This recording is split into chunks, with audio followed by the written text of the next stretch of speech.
बारी बारी मैं आप दोनों के पास आऊंगी। तीन पॉइंट्स जो आपको लगता है जेएन जी कि ये जानना चाहिए दर्शक को, ये इस बजट के हाई पॉइंट्स हैं, और वहीं जो 3 बड़ी खामियां अभिषेक मनु सिंघवी जी को लग रही हैं, फिर वो उनसे जानेंगे। तो पहले जेएन जी आपसे शुरुआत करते हैं सर। बहुत बहुत धन्यवाद रोमाना जी। और देखिए, ये जो बजट है वो अर्थव्यवस्था के लिए एक बूस्टर रॉकेट है, और जो अर्थव्यवस्था को अब गति देनी थी, रफ्तार देनी थी, वो इस बजट के द्वारा हम लोग दे रहे हैं। 3 मुख्य बिंदु जिस पे मैं आपका ध्यान आकर्षित कराना चाहता हूँ। पहला ये है कि जहाँ निवेश की ज़रूरत थी, जहाँ रोजगार की ज़रूरत थी, उस पर जो बजट है भरपूर तरीके से उसने काम किया है। और जहाँ 4 लाख करोड़ का अनुमान था पिछले बजट में, उसका हम लोगों ने 4,30,000 करोड़ का हम लोगों ने खर्चा किया। और अब आगे जाकर जो वित्तीय साल आ रहा है उसमें 5.5 लाख करोड़ का हम लोग निवेश कर रहे हैं, यानी कैपिटल एक्सपेंडिचर, इंफ्रास्ट्रक्चर वगैरह पे हम लोग कर रहे हैं जी। तो ये जो है, इससे रोजगार और निवेश जो है हमारे अर्थव्यवस्था को बहुत रफ्तार देगा। तो पहला मुख्य बिंदु ये है कि इसके द्वारा अर्थव्यवस्था में निवेश बहुत ही शानदार होने वाला है। दूसरा मुख्य बिंदु जो है कि अगर आप देखें कि कहाँ इस पैसे को खर्चा किया जाएगा, जिन क्षेत्रों में इसको खर्चा किया जाएगा वो है कृषि क्षेत्र, स्वास्थ्य क्षेत्र और इंफ्रास्ट्रक्चर, यानी रोड्स, हाईवेज, पोर्ट्स, इन सब जगह। और यहाँ अगर सरकार 1 रुपये का निवेश करती है तो उसका प्रभाव जो होता है अर्थव्यवस्था में 4, 5, 6 रुपये का होता है, यानी उसका एक फिस्कल मल्टीप्लायर होता है। और इस कुशलता से माननीय वित्त मंत्री जी ने तय किया है कि कहाँ कहाँ ये निवेश होगा। वो जो क्षेत्र हैं वो हमारे सबसे जो फिस्कल मल्टीप्लायर वाले क्षेत्र हैं, सबसे जो वृद्धि अर्थव्यवस्था को दे सकते हैं, उन क्षेत्रों को उन्होंने चयन किया है। तो ये दूसरा मुख्य बिंदु है। और तीसरा मुख्य बिंदु यह है कि हम लोगों ने क्या किया है कि साथ साथ बहुत सारे सुधार के ठोस कदम भी लिए हैं। तो जैसे जैसे हम लोग निवेश करेंगे वैसे वैसे अर्थव्यवस्था और भी दुरुस्त होती चली जाएगी और भी उसमें सुधार होते चले जाएंगे। तो सुधार के जो बड़े बड़े कदम लिए गए हैं वो हैं कि बैंकों को हम लोग और दुरुस्त करने वाले हैं। हम लोग जो एनपीए थे उनको हम लोग एक एसेट रिकंस्ट्रक्शन कंपनी में हम लोग डालने वाले हैं। हम लोग इंश्योरेंस में और हम लोग निवेश बाहर से लाकर और हम लोग पैसे का प्रबंध करने वाले हैं। तो ऐसे ऐसे प्रोडक्शन लिंक्ड इंसेंटिव्स मैन्युफैक्चरिंग में आ रहे हैं। तो ऐसे ऐसे सुधार के इतने बड़े कदम लिए गए हैं कि अर्थव्यवस्था में एक तो निवेश होगा, रोजगार जो है वो भी होगा, और साथ साथ सुधार भी बड़ी तेजी से होता चला जाएगा। तो वही मैंने कहा, बूस्टर रॉकेट, 3 मुख्य बिंदु, निवेश, सही क्षेत्रों में निवेश या और रोजगार की वृद्धि, और तीसरा कि सुधार के भी बड़े ठोस कदम लिए गए हैं। तो ये 3 मुख्य बिंदु हैं बजट के। बढ़िया सा आपने वो बूस्टर रॉकेट वाला टर्म दिया सर इस बजट के लिए। मुझे लगता है अभिषेक मनु सिंघवी जी का हम रुख करते हैं और जरा अभिषेक मनु सिंघवी जी से समझते हैं कि सरकार की बात आपने सुन ली। वो कह रही है साहब ये इकोनॉमी के लिए रामबाण साबित होगा। कोरोना से कमजोर पड़ी इकोनॉमी के लिए वैक्सीन हमने दे दी है। विपक्ष को कमी कहां लग रही है सर?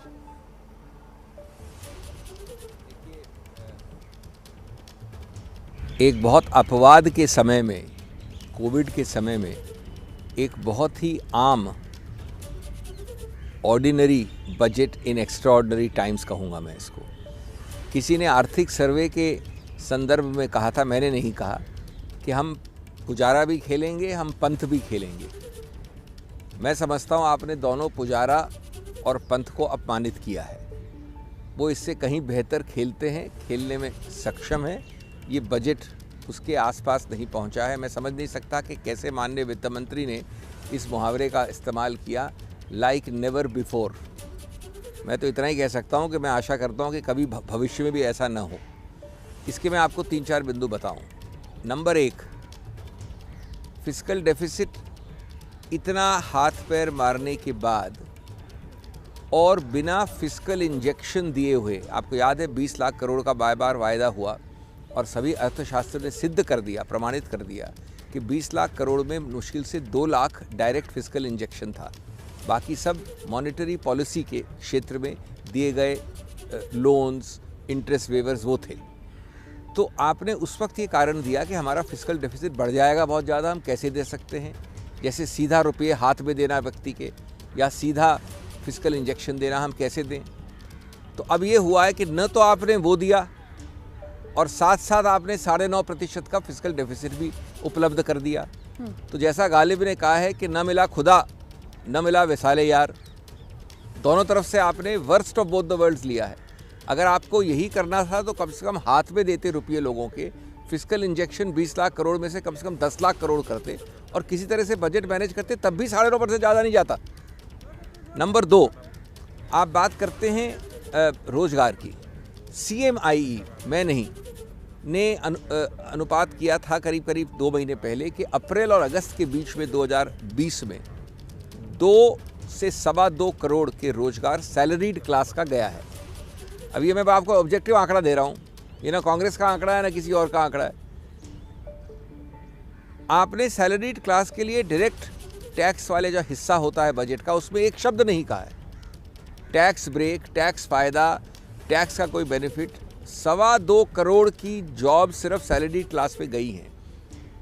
आप ऊपर वाले क्लास को छोड़ दीजिए, सबसे नीचे वाले क्लास को छोड़ दीजिए, सैलरीड क्लास के लिए आपने एक शब्द नहीं कहा है। नंबर 2। नंबर 3, डिफेंस बिल्कुल फ्लैट है। रक्षा सुरक्षा देश की 1 पैसे की वृद्धि नहीं है, बल्कि कुछ अनुमानों के अनुसार कम हुआ है।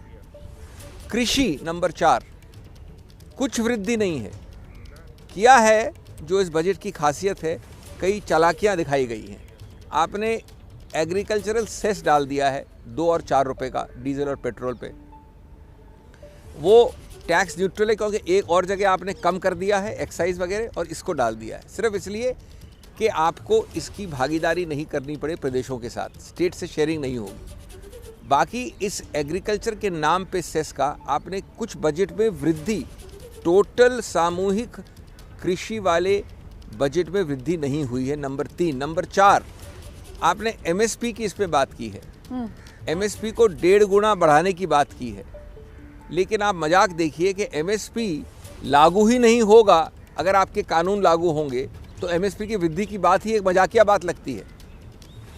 आज तक कानून में नहीं लिखा गया है, वो कह रहे हैं कि हम लिख देंगे कर देंगे, लेकिन आज के कानून के अनुसार जो अलग से मेरा करारनामा होगा आपके साथ, उसमें MSP बाध्य नहीं है, कानूनी रूप से बाध्य नहीं है। ठीक है सर। और स्वामीनाथन, 1 सेकंड लूंगा मैं और 15 सेकंड। ये स्वामीनाथन फॉर्मूला भी आपने आज तक अप्लाई नहीं किया है, लागू नहीं किया है, जो C+2 प्लस 50% कहता है, जो आपने अपने मैनिफेस्टो में लिख के दिया था। 2 बात और मैं ख़त्म करता हूँ। हाँ, इसके जो 6 स्तंभ कहे गए हैं माननीय वित्त मंत्री द्वारा, उसके स्तंभ 4 उसमें से स्तंभ हैं तमिलनाडु, पश्चिम बंगाल, केरला, इस प्रकार के स्तंभ, और असम। तो मैं समझता हूँ कि ये बजट राजनीतिक वोटों के अनुसार किया गया है, और वो समझते हैं कि जनता मूर्ख है कि जो 5 साल में आपने कई स्कीम्स बताई हैं जो अलग अलग सालों में आएंगी, उसके आधार पे अभी वोट लेंगे।